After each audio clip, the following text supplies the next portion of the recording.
I'm Julia Buckley and here's your tip of the day for the 8th of January.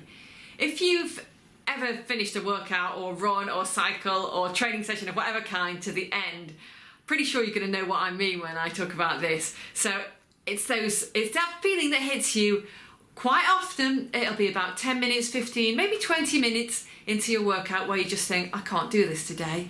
I'm tired, I'm sore, I've got no energy, I'm just not feeling it, I can't make it to the end.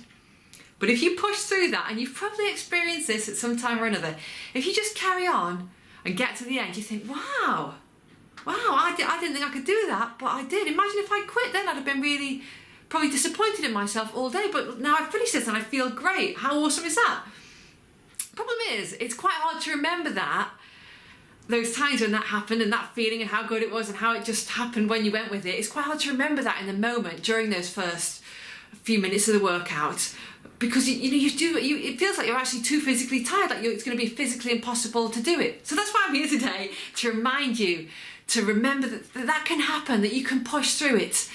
The first 20 minutes of most training sessions are going to be the hardest. I find that, and I know a lot of other people do, and the reason for this is because even if you've done a warm-up, during those first 20 minutes of hard exercise, you're still getting the blood flowing to the muscles, getting your breathing going, getting the oxygen in, getting the endorphins flowing in the brain, those feel-good chemicals that help you through the hard exercise. It's all just gearing up, and your metabolism's, getting going too, getting the energy systems working.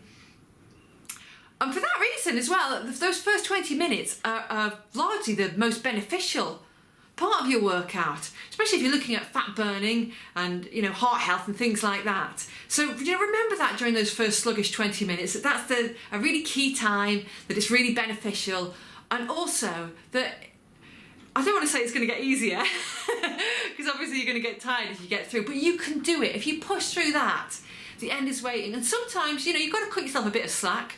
Maybe when that feeling hits, say, well, I'll just take it a bit easier. I'll modify the exercises. I'll go a bit slower. I'll take some extra breaks, but I'm going to do what it takes to get to the end. And you do that, and you'll often find that you get a second wind later on. You find that energy from somewhere, and you know you're going to be glad when you finish it. So that's my tip for you today: is just stick with it, ride that feeling out, have a bit of faith, have a bit of confidence in your body, because you're quite often fitter and stronger than you think. You can almost always do more than you think, and you're going to be glad at the end of it. Remember it, and that's the tricky thing, remembering this in that moment when you feel like you haven't got it. But remember these words you have. Hope that's helpful. Remember, if you want more tips from me, if you want more of my advice, you can get my book, The Fat Burn Revolution, which also has a 12-week fitness program, which you can do at home, in the gym, wherever you like.